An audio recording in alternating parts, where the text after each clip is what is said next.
So again, Make Inclusive Education a Reality with the PEAL Center, with Diane Perry, a Family Resource Specialist with the PEAL Center presenting. And just the ARC's quick disclaimer, the ARC of Lehigh and Northampton County's Advocacy Department does not employ lawyers nor provide legal advice. This training or any other provided by the ARC's Advocacy Department does not constitute or imply the endorsement, recommendation, or favoring of the providing party or any employees or contractors acting on its behalf. This webinar is being provided for educational and informative purposes only. So Diane, I am so happy to welcome you this evening. Thank you for coming out and presenting on this really important topic. I'm going to go ahead and turn the Zoom over to you. It is yours now. All right, thank you so much. All righty. As Jessica said, I'm Diane Perry. I'm a family resource specialist at the PEAL Center. And I could probably agree to that disclaimer. We are not lawyers either at the PEAL Center. We are family resource specialists. And what we do is we help and guide families through the special education system, understanding your rights, the processes, the forms, anything that has to do with special education. So that's my role. And I do that in many ways. I do that one-on-one with families over the phone, through email, sometimes through Zoom. You know, we do Zoom sessions now too.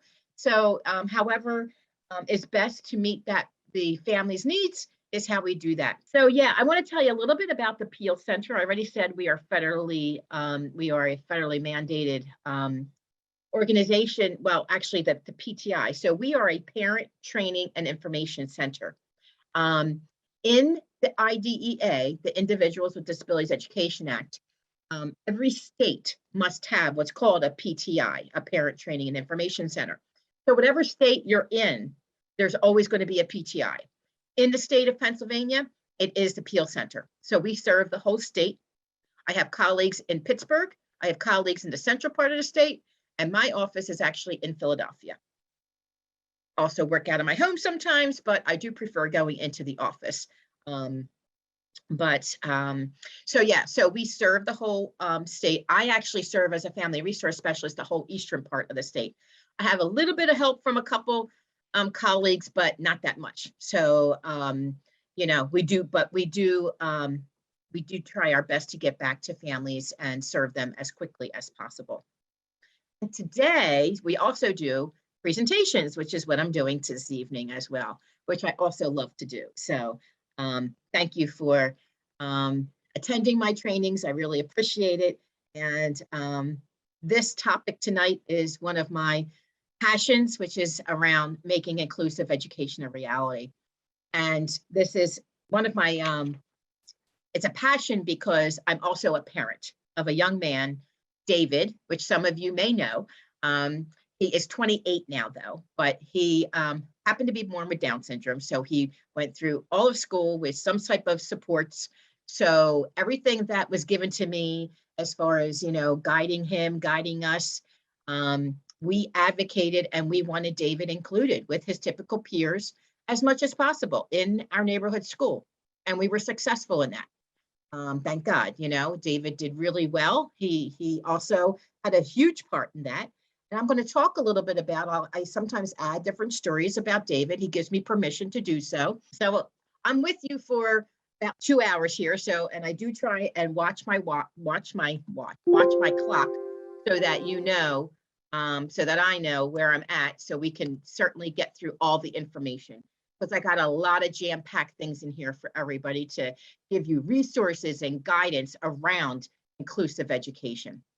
The mission of the PEAL Center is to educate and empower families and to ensure that children, youth, and young adults with disabilities and special healthcare needs lead rich, active lives as full members of their schools and communities. And we do that in so many various ways. We have leadership institutes, not just for families, but for youth. We have a huge youth program. So please visit our website. We have a ton of information on our website as well for you to navigate. And what I was thinking too, I don't know, Jessica, if you guys planned this or not, but this week is National Inclusive Schools Week. Was that planned? We Did you might know? have. It's also Disability Inclusion Month in December. So we may have planned this a little bit. Good job. So yes, so you guys are participating in, some good stuff here. But be on the lookout in your emails and stuff. If you're not on the PEAL Center's email blast list, please do so, because we are sending out some information. I know we did today. One of our blasts went out around inclusive schools and different resources and information. We also have a Facebook page, so please like us on our Facebook page, and you'll see a ton of information there as well. So tonight, here are a couple bullet points of what I'm going to try to be able to address tonight. And that's going to be how we're going to identify IDEA, which is the Individuals with Disabilities Education Act. How does the IDEA support inclusive education? I'm going to discuss with you the benefits of inclusive education, explain the importance of supplementary aids and services. We're going to discuss the importance of presuming competence in inclusive education. And also, I'm not sure if anybody knows Jenna Rufo. She's been all the month of November.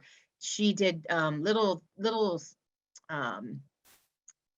tips around inclusive education, around inclusion on her Facebook page. So she's a really good resource. If you are into the Facebook kind of thing, you might want to pop in her name, Jenna Rufo, and become friends with her, because she's got a ton of great information, and she's local in Pennsylvania as well, which is really nice. I'm going to talk about describing your family's vision of inclusion for your child, because that's really important. And that's something that I know we did as well when David was younger. We're also going to list the most important things you will share with your child's IEP team at the next meeting. So hopefully, if this is your journey, if this is what you're looking for to to ensure that your child is included, hopefully you will leave today with some of those different ideas that you can bring to your IEP team at your next meeting. So inclusion. Inclusion is both a philosophy where all students are valued and supported to participate meaningfully with each other. And it's important to understand both the philosophy and educational practices, so that you can advocate for your child's team to implement the practices. So it's also an educational practice, providing the right supports that will enable every student in the classroom to succeed.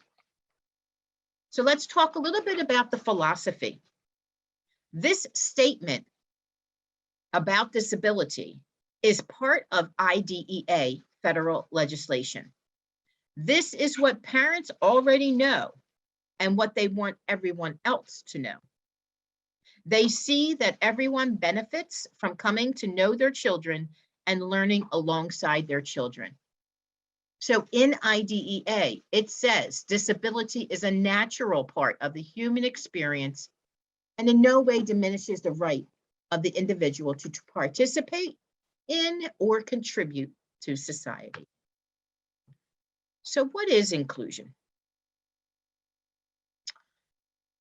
I want you to, take a minute and think about a time where you did not feel included, whether it was when you were a child, a young adult, or even if you're an older adult now. Maybe it was at school, maybe you were at a party, maybe it was at work, or even out in the community. But think about that time where you felt like you were not included. And think about those feelings that come up for you. And I know we have a few of them listed on our slide here: happiness, anger, frustration. Maybe these were some of the things that you thought that some of the things you were feeling. If you want to share in the chat, maybe some other things. What are some other feelings that have come up for you when you think about a time where you did not feel included? Any other words pop up in your head for you? Any feelings?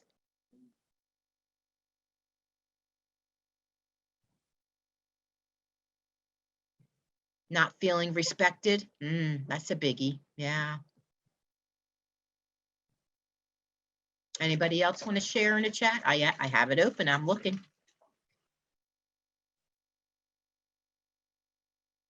Confused. Yeah.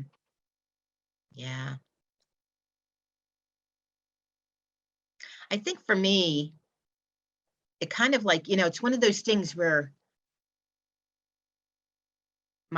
something goes in my stomach. It's like a big punch in my gut, and that's that feeling of like, ooh, ouch.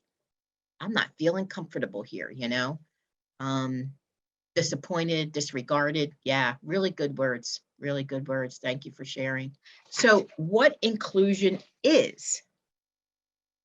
So we need to define the feelings associated with inclusion and also give examples of what is not.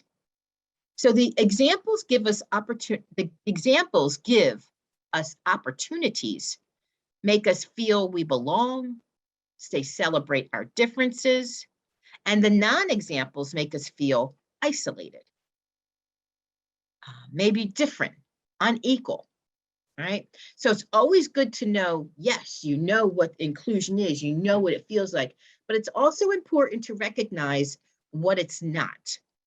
I do remember there were times throughout David's school life that I had some of these feelings, it was like that punch in the gut. And I'm thinking, he's not really being included here. They're really focusing more on his disability and not his abilities, things like that. So, and I would get that mother's feeling, that mother's gut. And it's interesting when I help families, when I'm talking to them, and they're trying, a family member's trying to make a decision, and sometimes families will say to me, well, what do you think, Diane? What would you do? Well, I really can't tell families what to do. But what I say is, what does your gut tell you? Because for me, when I went with my gut, I was usually always right. So that would always guide me and help me with any of the decisions that I was doing. Some of you may have seen this slide before, but I think it's really cool.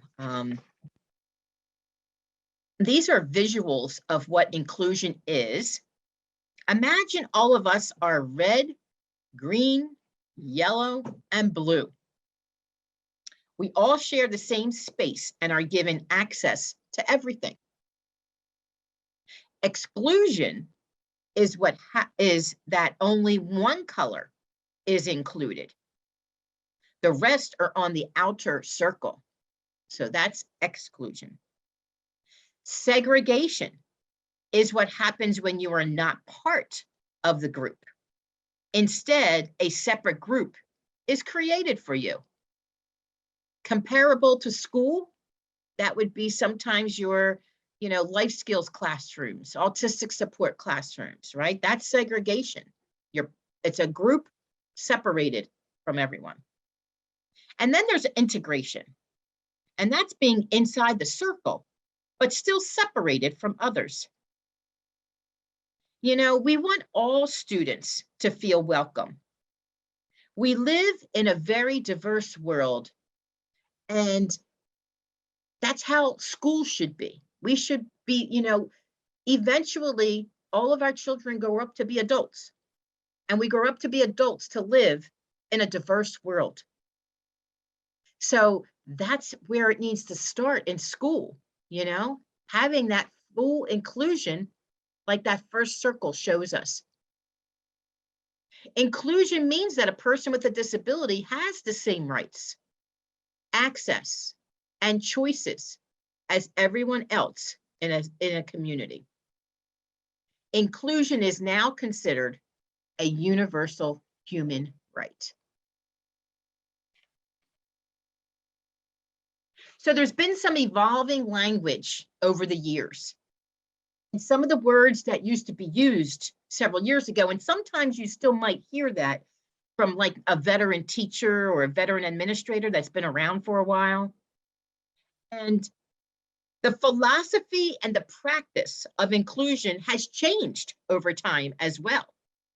So mainstreaming was always where it was implied that the child needed to be ready They need to be ready to be into that regular education classroom. So we're going to put them in this other classroom until they're ready. Well, is any child ever really ready if you really think about it? Integrated focused mostly on social skills. And that's kind of, David's 28. That's kind of where I think we had a little bit of that mainstreaming language, but integrated was more of that. I heard a lot of comments from various teachers, and part of it was me too. I wanted to make sure that David had lots of social networks around. I went to a conference when he was very young. And that conference, what I heard and what I took out of that was when children with disabilities graduate, they fall off this cliff and they're lonely. Well, that really resonated with me. So my goal for David was to make sure he had a circle of friends, that he had this group around him throughout all his school life, so that when he's an adult and I and his father are gone, he's got that group still around him, or he's made some nice friendships or some good connections over the years, or he himself has that ability to even build his circle even more. So the social part was really important to us during school, but that didn't negate, wanted to make sure that he still had his academics for reading and writing and so forth. But a lot of teachers would say like, oh, well, just as long as as long as he's socially good, Diane will be all right with that. Well, Diane was okay with that, but yet, no, you still needed to teach him. He still needs to know, how to read and math and all that. But now inclusion means access to the general education curriculum and learning alongside same age peers in those general education classrooms. So the biggest word here is access, because no matter what classroom they're in, they always should have access to the general education curriculum. So even if they're in a segregated classroom, that access to the general education curriculum still needs to happen. So there are steps you can take, things you can be talking about with your IEP teams around that.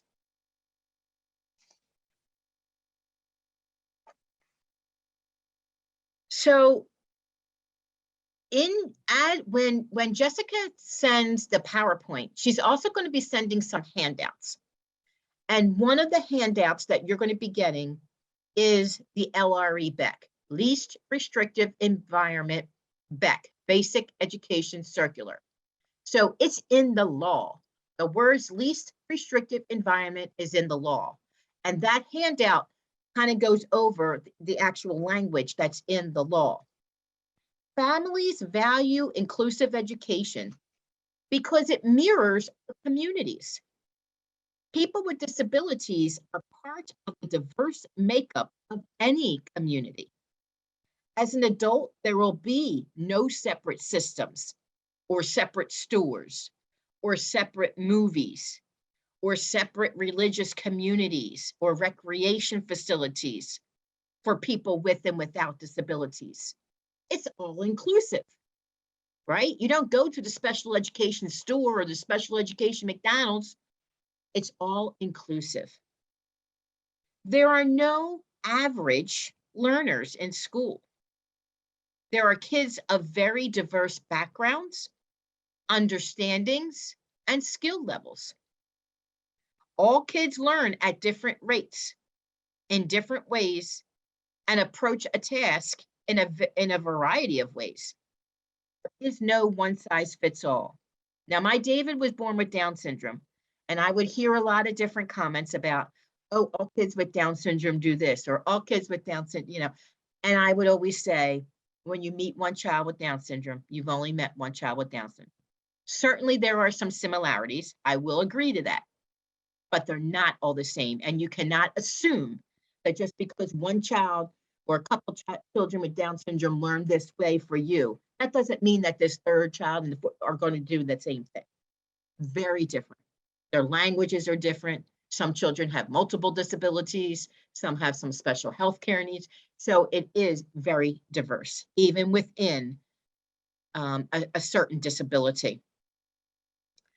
Now, I'm going to throw another name out to you, and her name is Shelley Moore. I would Google Shelley Moore, and that's Shelley with 2 L's and then Moore, M-O-O-R-E. She has some really great videos out there. It's like a 5-minute video. These videos are great for educators, okay? I know the majority of the audience tonight is family members, so I offer Shelley as a resource to you to share with your professional teams. And those professionals that are on tonight, please take a look at her videos. They're really helpful, and they really give you some nice tidbits about how you can proceed around inclusive education. What are some barriers? She talks about the barriers and helps you go through them. And when you get the handout of the LRE, you know, LRE, least restrictive environment, it's been in the law since 1975. So make sure you do take a look at that. And sometimes educators need a refresher. So maybe you bring it to the table to one of your IEP meetings as well. There was another settlement that happened, the Gaskin settlement in 2005. And I'm going to talk a little bit of what came out of that a little bit later when we start talking about supplementary aids and services. So IDEA does support inclusion. It's federal special education law, and it supports a strong preference for inclusive education. And although the word inclusion does not appear in the law, as you can see on this slide, one of the key principles of IDEA is the provision of a free, appropriate public education in the least restrictive environment. And on the NOREP, the Notice of Recommended Educational Placement that school districts issue to families at the end of an IEP meeting, on that NOREP, it reminds everyone that the general education classroom is the first consideration. You must think about that. And they actually have to answer the question, you know, why wouldn't the child be able to be in this general education curriculum, you know, classroom? And they have to actually write that on that NOREP. If you look at it and read it, that's what that language means. So again, when you want to look for some guidance, look at that LRE Back that you're going to get. And there's probably going to be some language in there to help you and guide you in advocating if your child is not being included, or maybe you want your child included more. Now, this also talks about some appropriate aids and supports. So another handout you're going to get is going to be around the supplementary aids and services. Okay, and I'm going to talk a little bit more about that.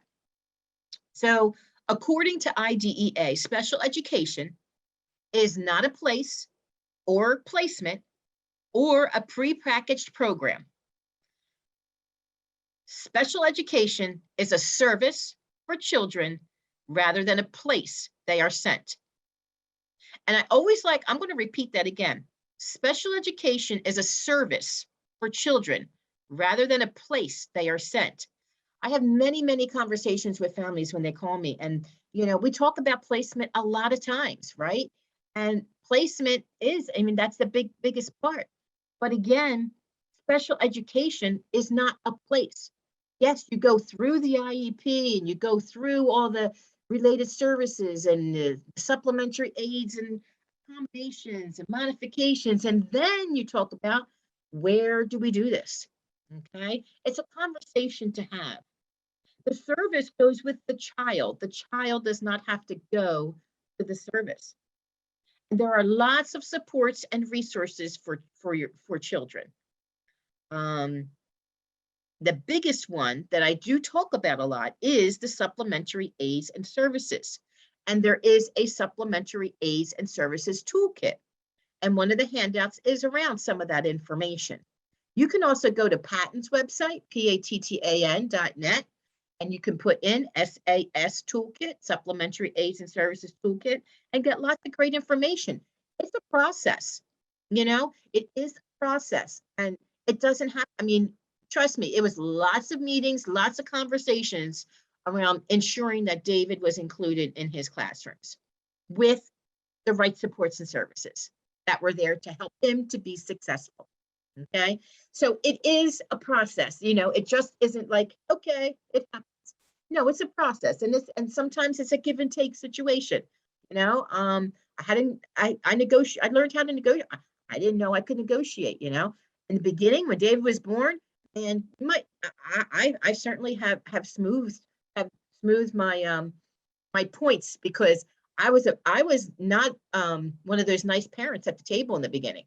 I had to really learn how to negotiate with the IEP team. I had to learn how to, like, oh, okay, I can understand. Okay. And I had to really learn how to listen so that I could figure out, when the teacher would say, well, I'm not sure we can do it that way, or this or that, anytime I heard the word no, all of a sudden I would hear no. To me meant opportunity. Okay, what's the opportunity that I can get out of that? I'm going to have to talk to this one or that one to help me to figure out, how can I help that teacher? How can I help the administrator understand and figure out a different way? And there's lots of wonderful resources out there. And that's what you're going to hopefully hear tonight, is a lot of those various resources that'll be helpful. So here you go, supplementary aids and services. IDEA also states that students should receive supplementary aids and services to enable them to be educated with non-disabled children. And there is a wide range of services that can be provided. And there is a handout that Patton does have out there around, it has a whole list, but it's not an exhaustive list, they're just ideas of what you could have.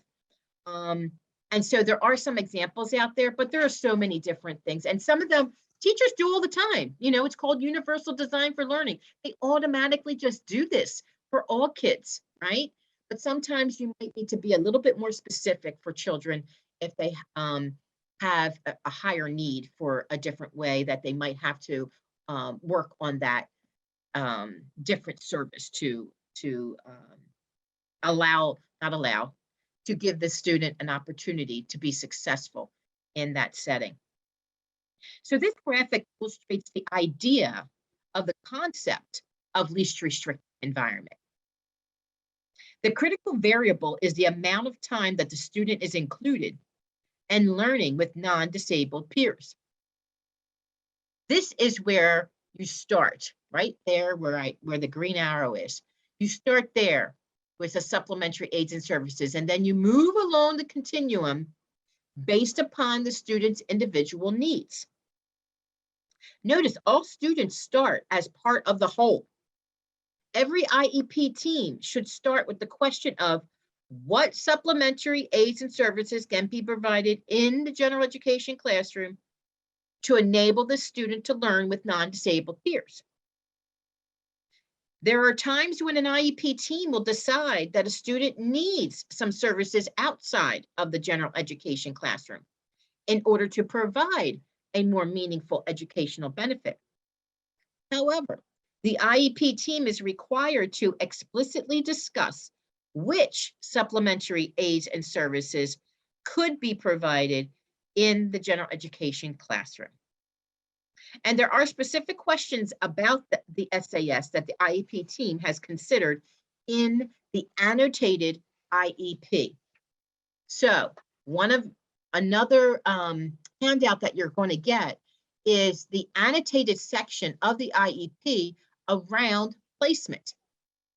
So, or you could also go on Patan's website and get the whole IEP in its annotated form, which means every section of the IEP will have this annotated, like, all right, you need to be talking about this, or you need to be talking about this in this section, things like that. What I'm going to send you as a handout is specific to the educational placement, because that's what I'm talking about here tonight. And this is where you're going to see it on the IEP form, and that's going to be one of your handouts. And this is so important that within the IEP document section on educational placement, this statement appears. It is also important to note that the educational placement section of the IEP occurs near the end of the document, after the goals and objectives, after the specially designed instruction, after the related services, assessments, and anything that's been discussed and planned for. Then you talk about placement.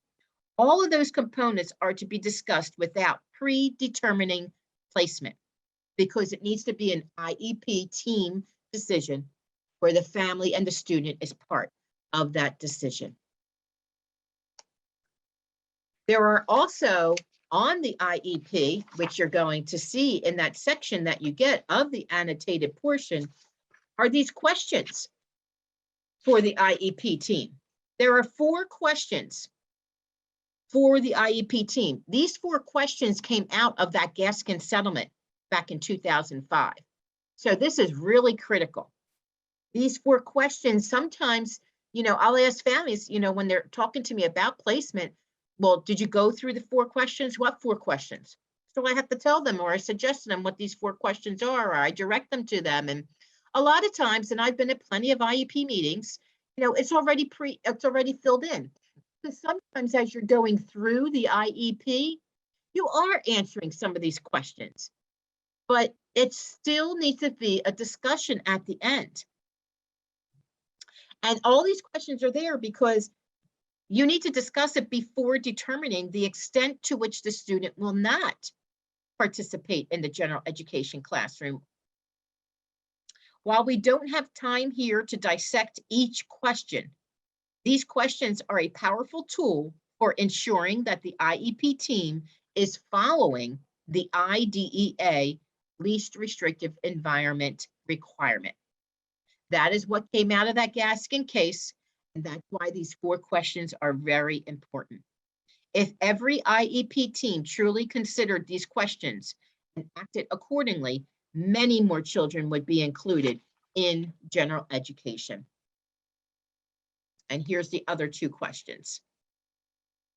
So I just wanted to give you an idea and let you see what these questions are, so that next time you pull up your IEP, you go towards the back of educational placement and read over these 4 questions. You, as a family member, before you go to your next IEP meeting, can review these 4 questions yourself, right? And then when you know you're going to get to that section of the IEP, you can be prepared as a family member to discuss these questions, even though you're going to be going through the IEP and figuring out what are all the areas and all the supports that the student might need. So I want to give you a little bit of a historical perspective, because I think history is really important. As a parent, and when David was younger, it was very important for me to know the history. What was the history of families? Like, what was that movement that families did that broke down all those barriers so that David could have the opportunity to be educated?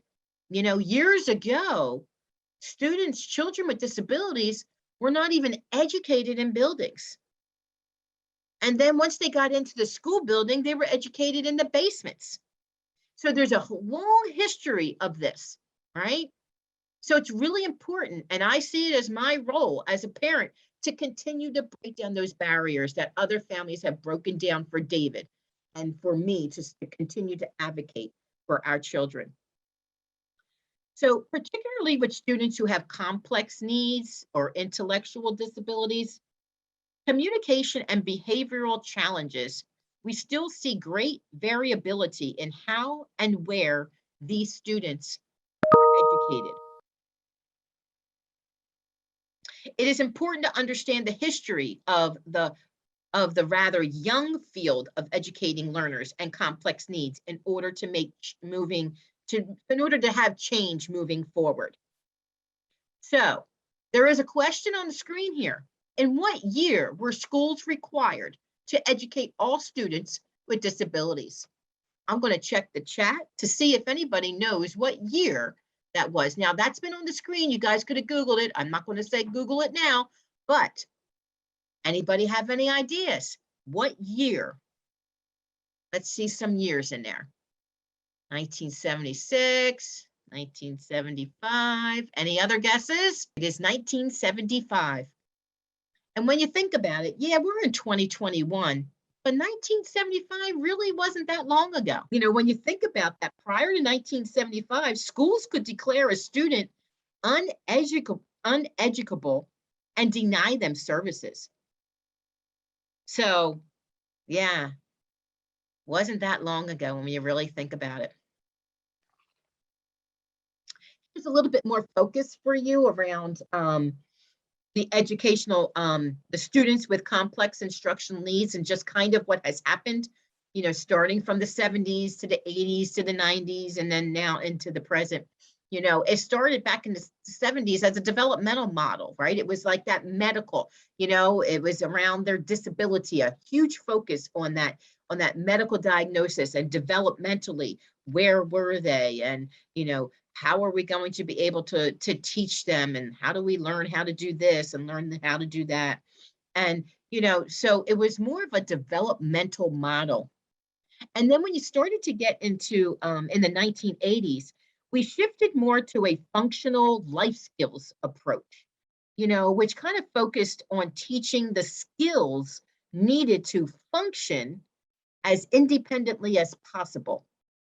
However, as we learned as a field and began to look with families at the post-school outcomes for students with complex needs, we realized that we were not getting students where we wanted them to be regarding education, independent living, and employment.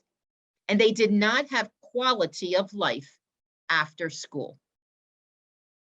So in the 1990s, we focused more on social inclusion. Again, there's where my David was, acknowledging that one of the missing pieces for many students was friendships, belonging, and social skills. You know, earlier we talked about when you were excluded, when you didn't feel like you belonged. That belonging really goes a long way when you think about it. Families were also a driving force behind this shift to social inclusion, but this really amounted to integration, right? From that other slide I had where integration was. And if you think about the diagram we looked at earlier, students were present. They were present in the general education classroom, but the expectations for learning were very limited. And the IEP still often focused on functional skills without providing access to the general curriculum and presuming competence. In 1997, IDEA was reauthorized and a focus on access to and participation in the general education curriculum was added. And at the same time, since 1997 and today, access to digital materials opened up many strategies to provide that access. And now even more, the internet, the whole world of digital access and it's just has continued to open so many doors for so many learners out there.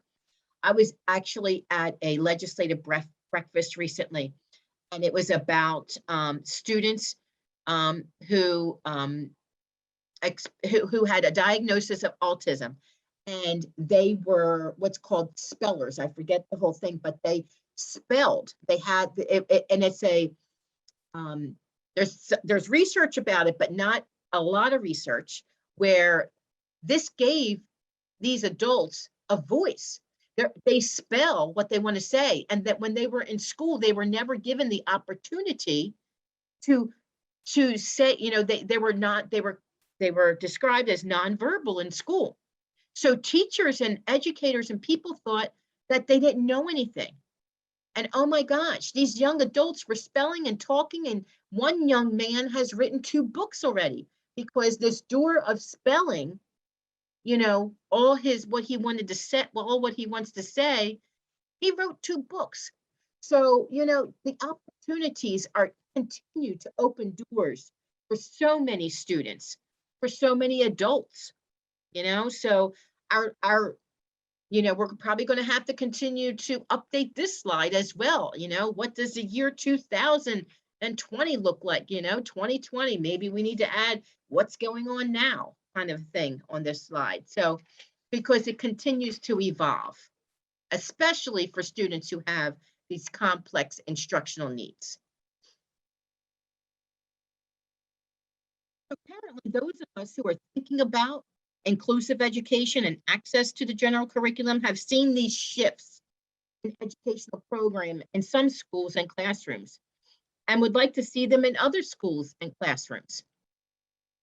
Families and parents have really good instincts, and many of you might have started out thinking that some or all of these things should happen for your child. But maybe the school team didn't necessarily support you in that.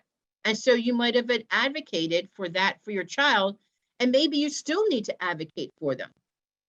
But it is important to understand that these practices should be in place for all children.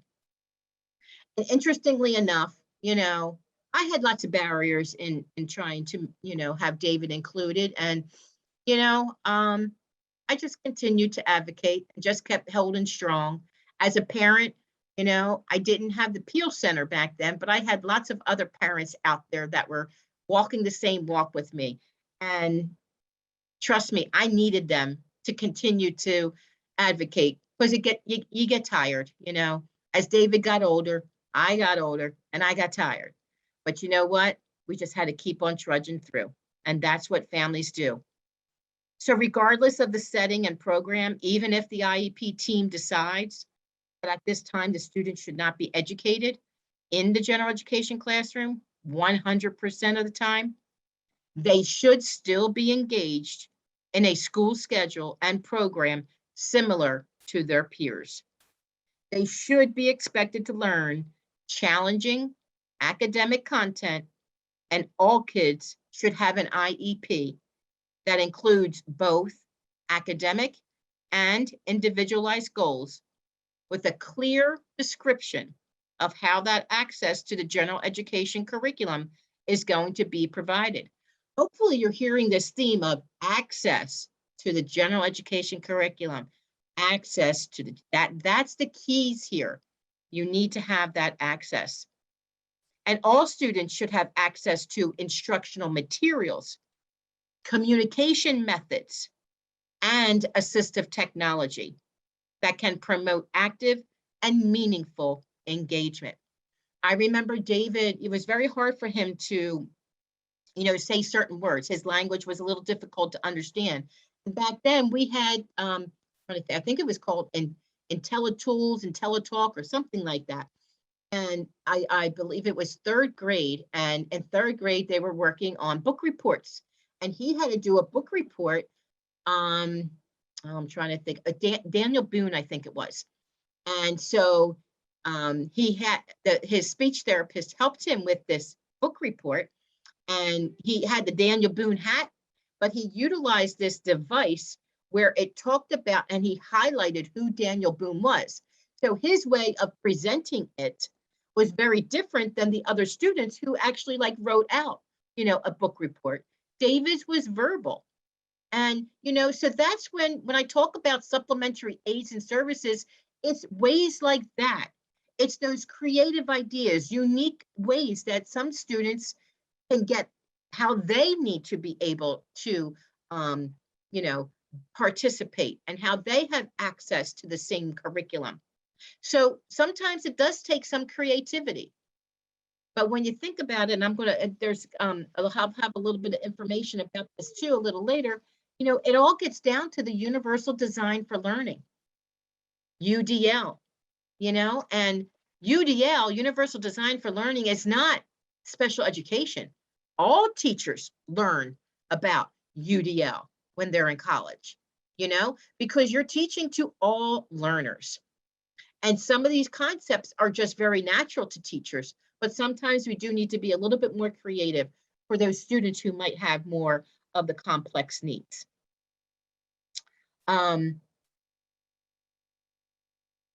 So, there's various ideas out there.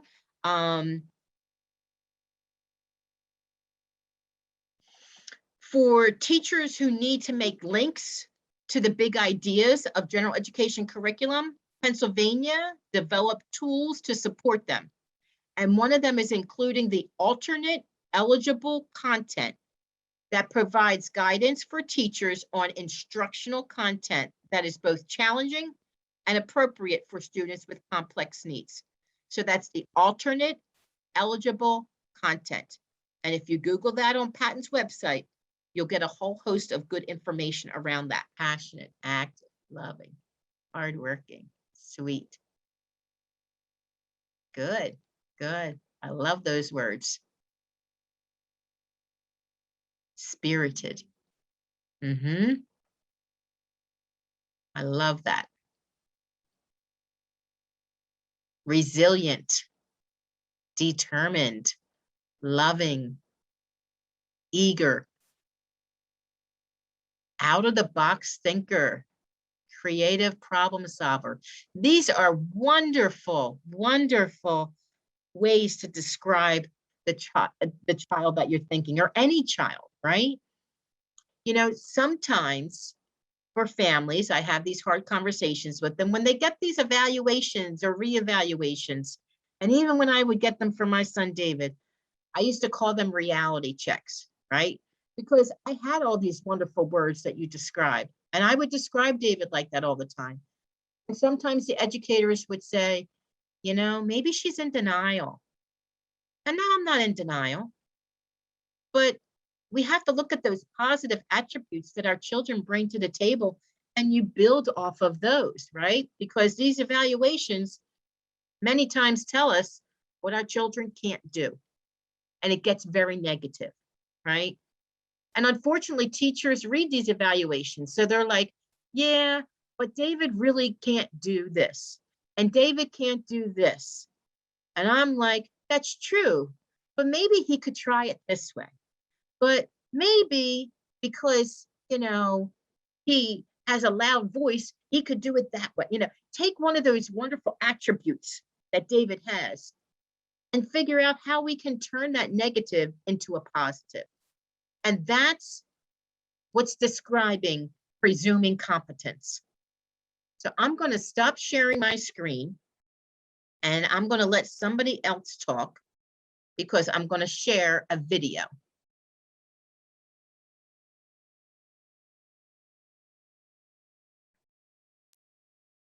And just give me a thumbs up to make sure you can hear it.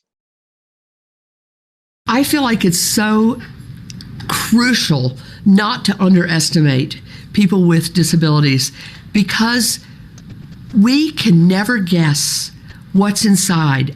And there are students who have such potentials, and students who might make a little progress that makes a big life change. And I think we can't know that even though this student didn't learn to read, because I've tried to help him learn to read, he developed just this joy of story listening.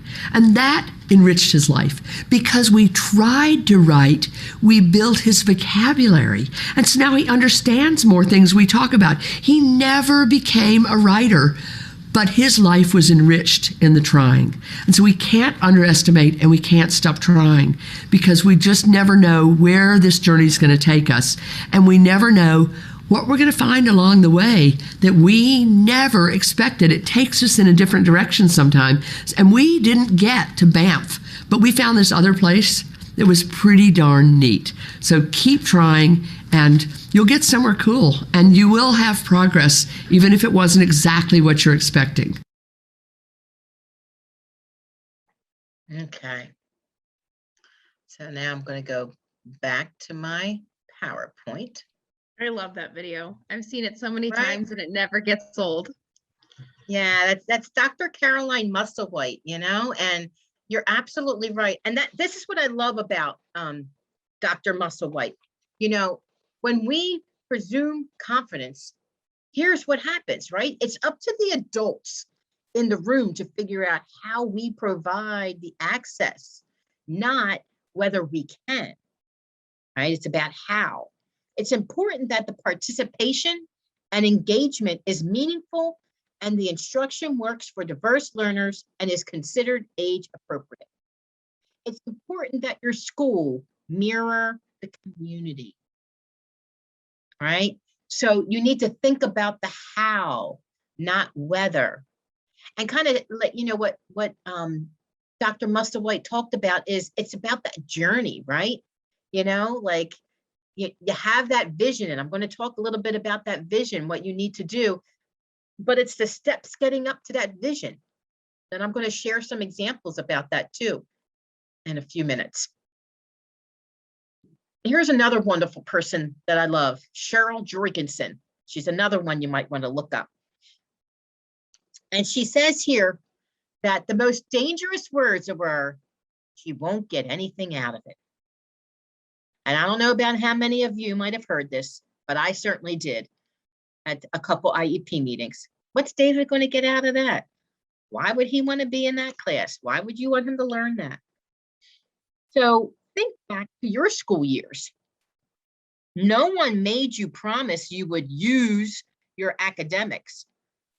You wanted to go because maybe your boyfriend or girlfriend was there. Maybe because you liked the movies. Maybe because you liked the teacher, right? So how can we even begin to measure what you would get out of it? There are often social, communication, and motor skills that can be gained within the academic setting. Have you ever, I don't know if any of you have ever seen the show, Are You Smarter Than a Fifth Grader? And how do the grown-ups do with the content that is tested, right? Could we say that, oh, he didn't get anything out of that, meaning the fifth grader, you know? But they could name some of their classmates, that I bet, though. They might not have knew what they were learning academically, but they might have remembered that classmate that sat next to them, or that person that they really liked in class, you know, or who their best friend was at that time. Or maybe tell a story about something funny that happened in the class. But they might not remember any of the academics or the content, but they might remember some of those other pieces. And that's important. One of the things, you know, David, there was a 6th grade camping trip. And, you know, you learned a lot at this camping trip, right? They did all kinds of things, you know, teamwork, all these different things. And it was a whole week away. When you say she won't get anything out of it, who are we to measure that? Access to the general education curriculum is a requirement of IDEA. Okay, so the IEP team must determine how students will be provided access to that. Again, and that access is going to look different for each student. It can be a complex process to develop an individualized program because there are so many variables. IEP teams design educational programs based on the interactions among individual student needs, demands of the curriculum, and the instructional settings. The general education setting and general education curriculum vary across schools, across grades, classrooms, and teachers. So, let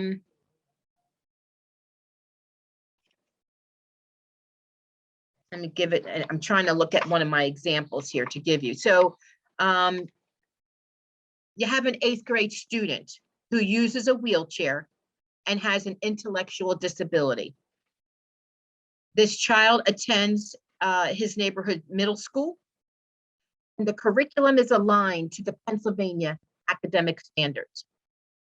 So the IEP might include a personal care assistant or Dragon Dictate software and a laptop for written work, or modified curriculum for the core subjects, just to name a few. Here's a little activity for you to think about. Think about a child you know who has a disability. And let's take a look at the next couple slides. Think about how the different instructional settings might impact the supports and services a child needs. So think about that child. Let me give you a minute. Think about that child. Could be the same one you were thinking about earlier, but maybe there's a different child you have in mind. So think about this child. And when I put up a certain screen, think about how the different instructional settings in that particular place are going to be for that child you're thinking of. So the first one's going to be a language lab. And in a language lab, there are students who work independently using headphones to listen to lessons and respond verbally. That's what happens in this language lab. Now think about that student that's in your head, right? What are some of the accommodations that the student in your head might need in this type of setting in a language lab? You know, would they be able to work independently? Use headphones to listen to their lessons and respond verbally? If not, what would that accommodation look like? They might need space for his or her wheelchair. So that might need an accommodation. Anything else that you're thinking of that student you have? A one-on-one aid to help with the responses. Good one.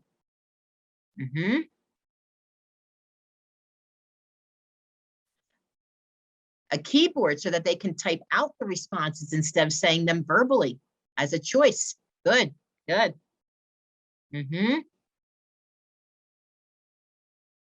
I'm even thinking maybe the headphones, right? The headphones may really help some students focus, right? But some children, the headphones may be very uncomfortable for them. A touch screen. Near the exit if they need to leave for a sensory break. Great ideas, great ideas. Good. Let me go to the next setting. How about a physical education class outside? An outdoor physical education class where students are moving through an obstacle course. What are some of those things that you're going to be doing for this child that's in your head to be able to participate in this activity?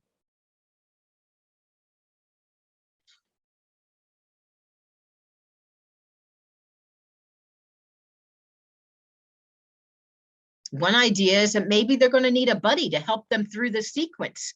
They might not, that buddy might help them be able to hop through and jump through or do whatever they're going to be doing for this activity, right? Some kids might even need a visual reminder of what the activity is and how you need to do it. Yeah, there you go. Some extra time to observe and feel more comfortable to be able to do it. Yeah. Larger space for wheelchair users. That's right. Very good. Yeah, it doesn't look very accessible for a wheelchair. You're right. So we'd have to make those accommodations and put that in the IEP, have that conversation. How about a high school literature class where students are doing some reading independently, but maybe also doing some work in groups? I will tell you that in this high school literature class, iPads are available as well as traditional textbooks.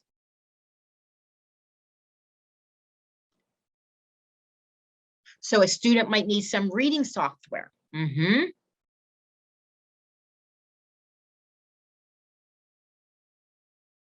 Or maybe some other kind of other digital tools. Maybe enlarging some text as well, if they have a visual impairment. Changing the font size or the colors. Access to headphones for audiobooks. Good one. Screen readers. May need directions repeated or explained in different ways. See, all of these ideas are around supplementary aids and services. Talk to text, yes. And then how about, I think this is my last one, English as a second language class. And this group of teens is learning English as a second language. Some of them have a disability. Not all of them, but some of them do.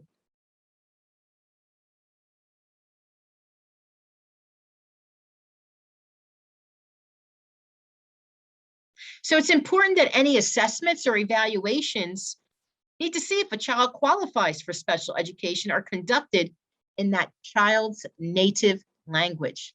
Really, really important, right? In many communities, more and more, our communities and our schools are so diverse that we really need to be looking at, these assessments and evaluations need to be in different children's native language? And do families know that they can advocate for that? Right? Okay.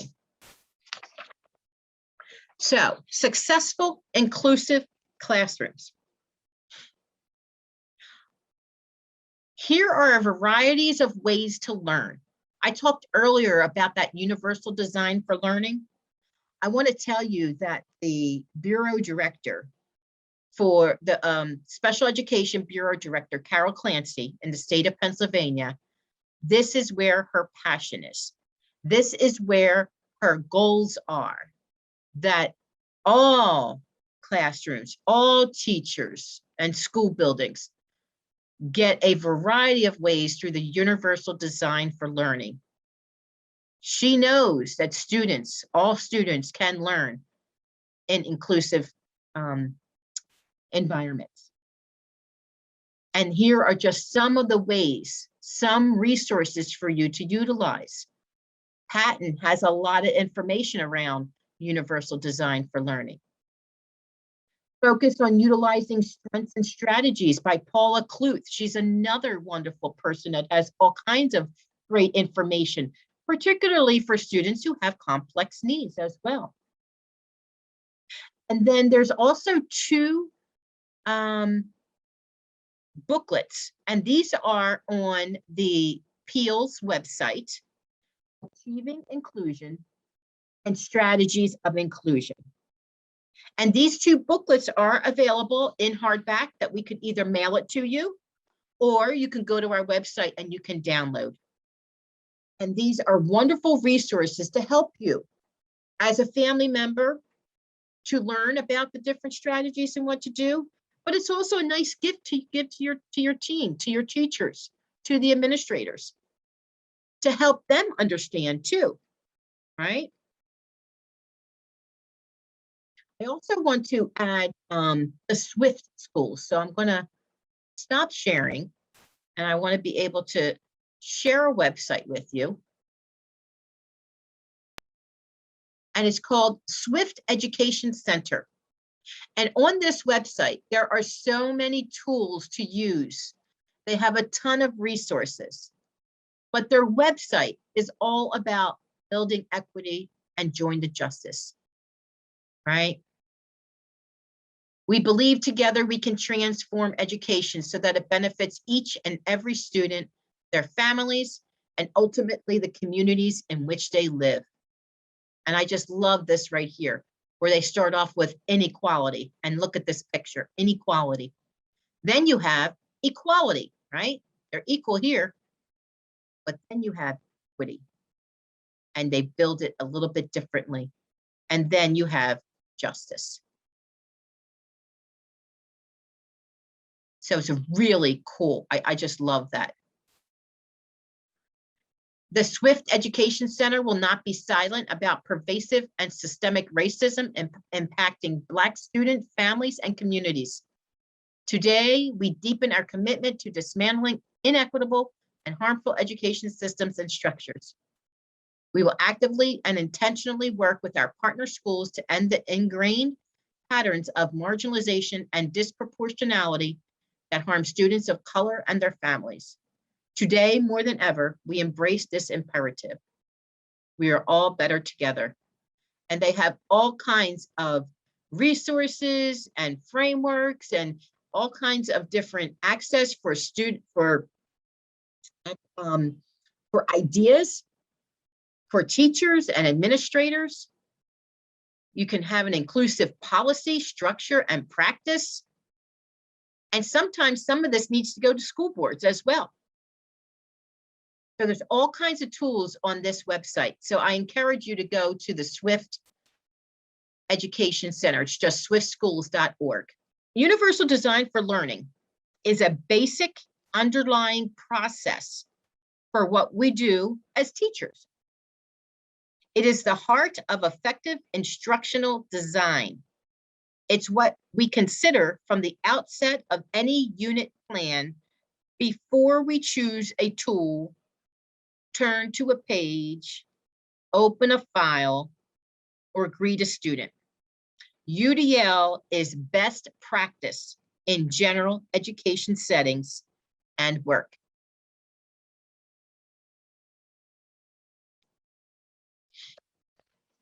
So UDL in the classroom. Teachers need to provide options to their students when presenting information, right? So this allows students to interact with content in flexible ways. So it could mean providing multiple examples. Examples for ways for the student to be able to give information or to do their homework or to present something. You know, I talked earlier about the book report kind of thing. You know, some students, David did it verbally. Some students wrote it. Some might present it some other way. It's providing multiple examples so that all students are able to do whatever the task is at hand. It's all about highlighting critical features so that the end point is that they learned something, you know, or that they took something away, or they found out who the main character was. You know, they're all going to get to that same end result, but it's going to be in different ways because it's going to be individualized for all students, disabilities or not. So you're providing multiple media and formats, you know, supporting some background context where maybe you're providing audio text for students to read along, you know. It no longer do you know, should you, maybe it's not best practice, you know, have every child read aloud. And if they do, that they're all have some kind of option to read aloud, that there's different ways that they can do that. So, you know, that is another form of how you can do that. Applying UDL in the classroom. This addresses the how of learning, right? It's not whether they learn, it's how. Teachers need to provide options for action and expression. This allows students the flexibility in demonstrating what they know or understand, such as providing flexible models of skilled performance or opportunities to practice with those supports. Providing ongoing or relevant feedback. You know, the teacher constantly say, oh, that's really good about this. And well, some of you can try it this way. Some of you can do it this way. You know, it's that constant interaction, providing feedback and offering flexible opportunities for the child to demonstrate that skill. Okay.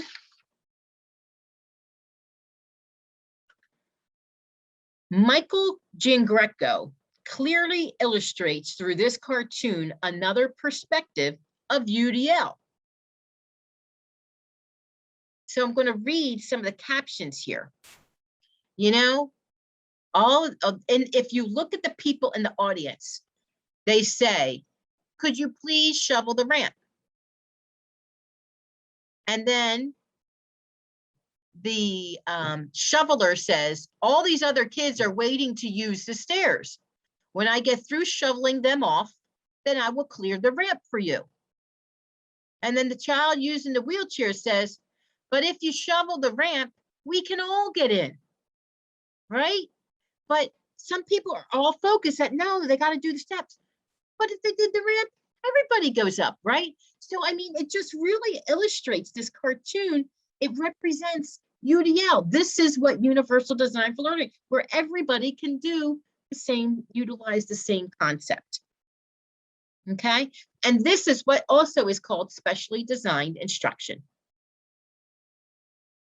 Okay.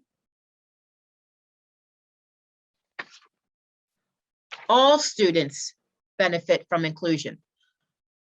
I remember, you know, I had my doubts sometimes about David being included. I'll be honest, but, you know, I went to a lot of conferences and workshops, and I would see and hear stories about students who had more complex needs, or even adults who had very complex needs, and how they were working and what they were doing. And that gave me hope. You know, the stories and the videos that I would see, and anything about someone with a very complex disability, if they can do it, then David can do it. If they can do it, then we can be able to do this in school. You know, like it. So I do believe in this statement as far as all students benefit from inclusion. And when you think about it, you know, it all goes back to the beginning slide where we talk about inclusion being a philosophy, and how, you know, it's a mindset as well. Because when students with disabilities are included in the general education classroom, teachers do strive to create strength-based classrooms because they're teaching to all the children. They increase students' access to resources and technology. They end up implementing differentiation, and they teach skills of collaboration and interdependence. And students who are included, and the research shows that students who are included, many of them go on to college, to some furthering of their education somewhere. You know, David right now is still attending college. He's at Widener University. He just finished taking an English and a math class. And again, who am I to say, what's he going to get out of a math class or an English class now? You know, like, and it's all about that journey, right? It's all about what, and he continued to show me what he's learning. And you know what? I'm thinking he's probably not really, they're probably not touching on all of this, but it's what David was getting. And it was helping him. And he was part of this classroom, and he was doing his work. Who am I to say? Who am I to judge what he's going to be able to get out of it or not? So there's lots of research out there, and there's lots of recent research too about students with disabilities who are included, right? You are going to have higher academic expectations and greater performance in their academic areas. Many of them will go on to get jobs as well. If they're not furthering their education, they're out there getting lots of jobs, right? Lots of good things come out of this. So earlier in the presentation, I talked about doing a vision of inclusion for your child. This was really important to us as we journeyed with David and throughout his life.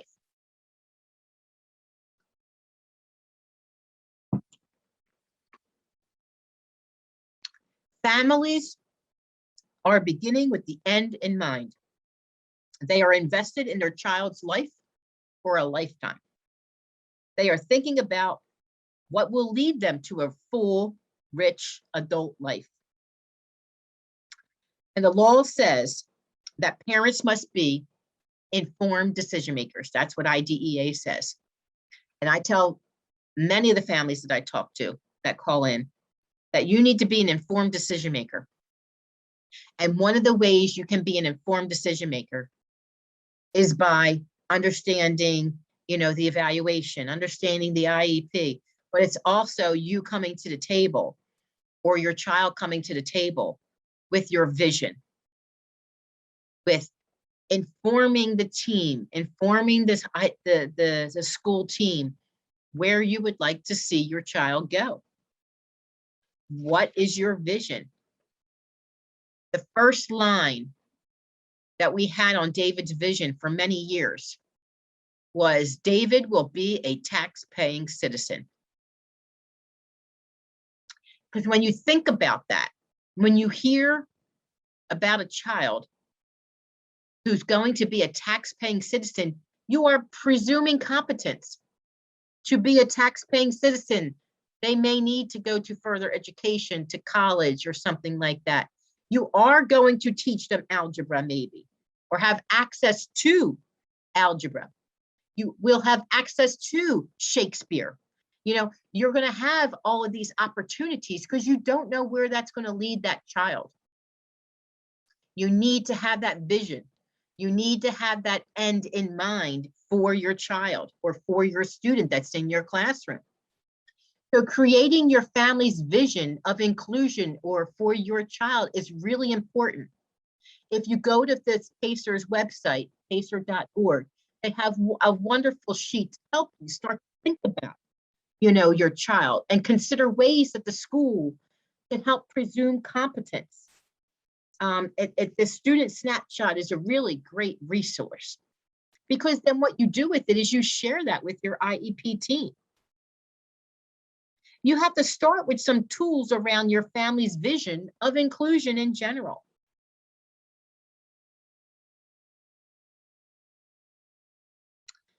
Think about ways that this tool can be helpful, not just with your IEP team, maybe some other family members. How does the school team presume competence in your child? You can ask that in an IEP meeting. And then giving your snapshot, giving your vision at the meeting can show your child's strength. And this can be part of the parental concerns section of the IEP, because there is a section for families around parental concerns. You can add your vision to this IEP.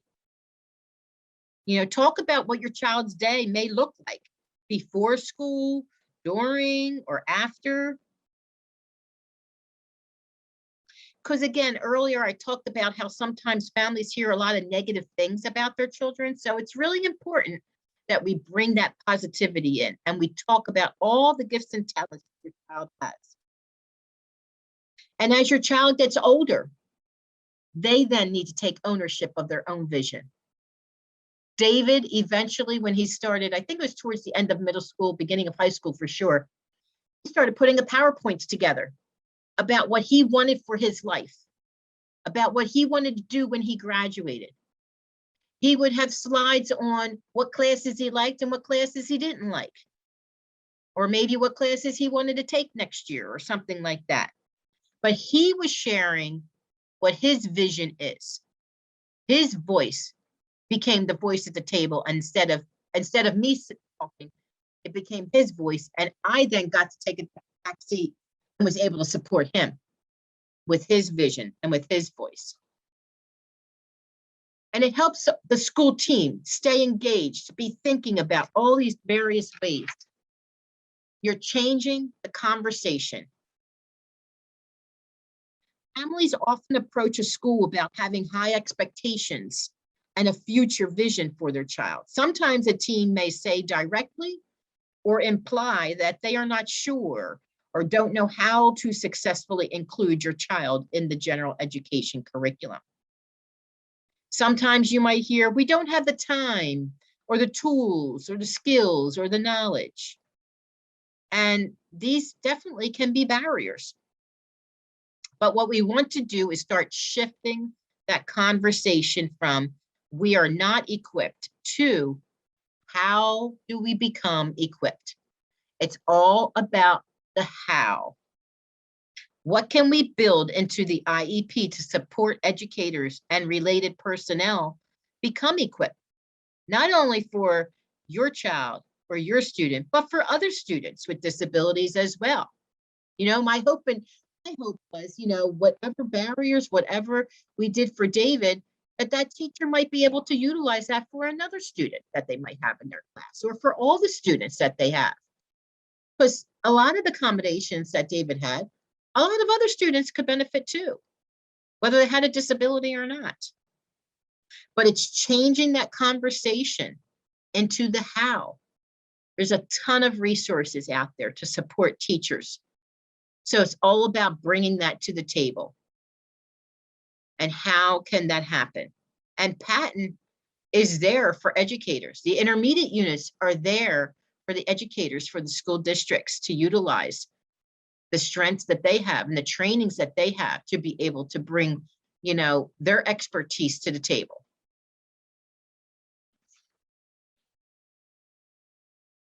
So the essentials for staff, if they are to embrace inclusive education. So this is what research says is most important to be in place for inclusive education to work. You want to make sure educators know what inclusion is. Staff will accept inclusive education if they know what it is. Teacher may say they don't know how or did not have special education training.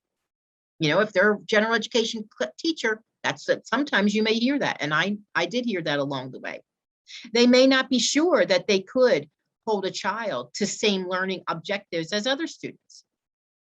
You can make it clear that inclusive education doesn't mean that you access general education curriculum the same way other kids do.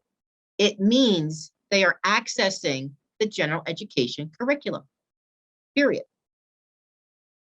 Make sure educators are part of the team from the very beginning. As parents, you can advocate for them to have time. There's a section on the IEP that says, you know, supports for school personnel. That is your time to advocate for the teachers or the educators to maybe, you know, go to a conference, could be virtual now, you know, for them to get different resources or, books or, you know, whatever it is, you can advocate for your teachers in that, you know, advocate that they get more planning time so that the general teachers can talk with the special education teachers, because the administrators are key in making that happen. You want to be prepared. When we are getting prepared for the IEP meeting, here are some other recommendations to look at before. Does the most recent evaluation report or reevaluation report accurately describe the child's strengths and needs? Is there something missing, and do you want to add something? Are the IEP goals challenging? We don't want frustrated kids, but we want challenging IEP goals. So you need to find that balance. Is the learning aligned to grade level curriculum and the child's unique needs? Sometimes we see IEP so focused on the child's unique needs without having access to the general education curriculum clearly articulated. Does the progress monitoring data show anticipated progress in the way it is presented to you, or do you need the data provided to you in a different way? Maybe you prefer it in bars or graphs or something like that. You can request that. And again, thinking about presuming competence and high expectations. Is the goal or activity one that other students this age like to do? You know, sometimes there's goals around, you know, the whole, when you talk about life skills where they have to, you know, learn how to cook or, you know, bed making, whatever it might be. Are other students learning those same life skills? Probably not. Those other students are probably learning that maybe at home, or maybe they won't even learn it till they leave their home and go into college. So why are we teaching that to a student in school? I used to, that for me, for David, if it was something that I would like to, that I was teaching him at home, or that his older sibling didn't learn it in school, and I was very grateful that, you know, David had an older sibling 2 years ahead, because sometimes as a parent, I would get wrapped up into focusing on the disability and sometimes his life, and I would be reminded by his sibling to say, I didn't learn that. What's he got to learn that for? What are they teaching him that for? That's not something I learned. And you know what? That was a reality check for me. You know what? You're right.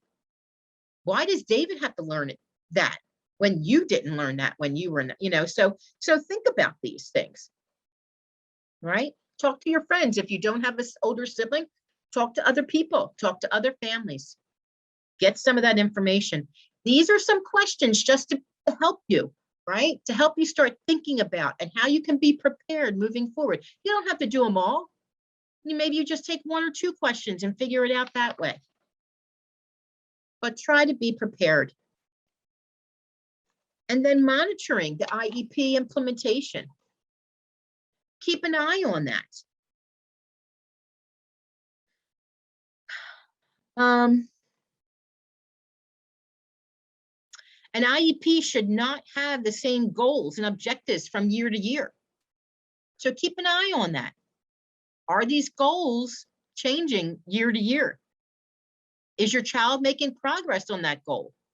If not, then maybe you need to tweak it. Maybe you need a new goal. Maybe you need data to figure out, is this really appropriate?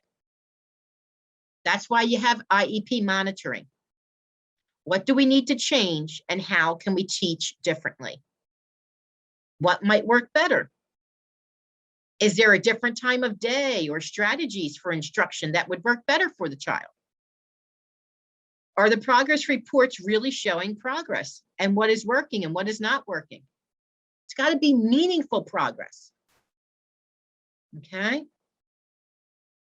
If you don't see progress, then you need to definitely change something, or you need to bring in some type of specially designed instruction. So sometimes you're changing the goal and looking at that first, but maybe you're sometimes looking at the instructional strategy and how things are being reinforced. Another thing you could do is implement a communication system with the teacher. As families, you could ask for materials to work at home, review classroom work, and ask, what are the big concepts we expect our children to learn? What are they supposed to be learning right here? What are the other kids learning? What's going on in that general education classroom? Very similar to what I talked about with David's sibling. You know, what did you learn in this grade? What did they teach you? That was helpful for me. How can this goal be taught in the general education classroom when you're writing the goals? Think about that. If my child learns this goal, how will it increase his or her opportunity to be an active member of the school and community, right? Again, it needs to mirror the community. Schools need to mirror the community. So you might need to do some pre-planning for the IEP. And I do a lot of that with families. I help and prep. I go through the IEP with them and I prep them for that IEP meeting. And we talk about some of the questions they could be thinking about. You know, I help them write that vision, or to at least, you know, let's get these points written down so that when you're at the IEP meeting, you can talk about these things. There's some different action steps. And again, you're going to get this PowerPoint, so hopefully those will be helpful for you. But here are just some action steps for families and professionals. This is your homework. So when you get the PowerPoint, you know, maybe you go to these end slides and go to these questions and figure out and start doing some of this, you know. We want you to leave today with, you know, 3 or 5 things that you might want to identify about your child that you want to share at your next IEP team meeting. You can pull some of that from that student snapshot that we shared, that PACER. You want to go to PACER and get that student snapshot. You know, what are the dreams that you have for your child? And what do you need to work on to get to that dream? How can we help families and educators presume competence? Show them that quick little video that Dr. Musselwhite has. Help them start thinking about that. What are the supplementary aids and services that need to be discussed? If you're a professional who works with the families, you could start thinking, you know, 3 things for you to consider and plan for. You know, what are the range of supplementary aids and services you would like to maybe learn more about that you can bring to the table for the general education teacher? We need to find some common ground, some shared interest and values. That's what we're striving for, that common ground for the IEP team to work together. So hopefully today I hit on those high points. I hopefully talked a lot about that inclusion, how it benefits all students, not just children with disabilities. You know, there are at least 2 of David's friends that he went to school with who have told us that they've gone into the field of education because of David and because they went to school with him. So inclusion benefits all students. Families lead the way. We are the only ones that can help continue to break down those barriers. Effective team members have essential skills, and conflict is going to be inevitable. I will tell you that. It's not always going to be pretty. It's not always going to be happy, but there is always other resources and other people to pick you up, whether you're a teacher, whether you're a parent, whatever side you're on, there's always somebody there to help you through that. So be prepared.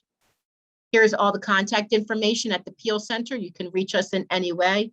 We provide all of these services. But first, thank you so much. This was a wonderful presentation, very comprehensive. If you guys were following the chat, I tried to keep up with putting all of those fantastic resources that you put in there. So thank you again, Diane. We appreciate it.